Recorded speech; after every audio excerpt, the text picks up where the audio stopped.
Tabata cycle number 3. All right, the first movement on the third Tabata cycle that we're going to do is called a prisoner lunge. Now, what I mean by that is that the arms are going to be up, the hands are going to be behind the head, and the key here is not to let the elbows come forward, but to keep those shoulder blades pulling the elbows back.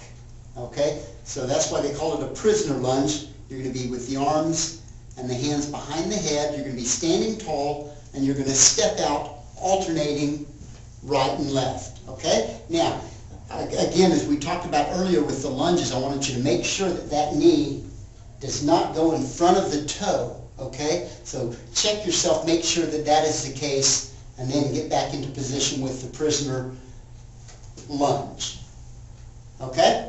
So that is your first movement in this cycle. Now, if you want to pick up the intensity on that particular movement, you can do what's called a split squat or a plyometric lunge, where you actually alternate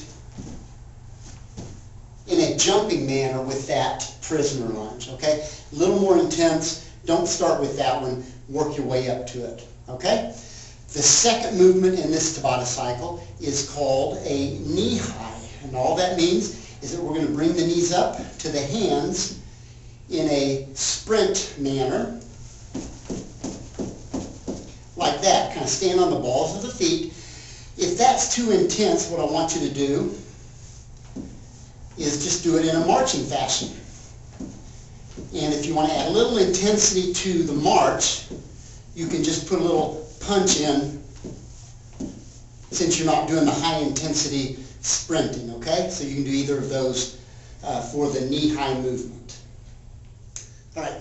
The third movement that we're going to do in this series is called the diamond push-up. Now, we have worked our way from the wide grip to the close grip, and now we're going to go into a little more of a tricep isolation.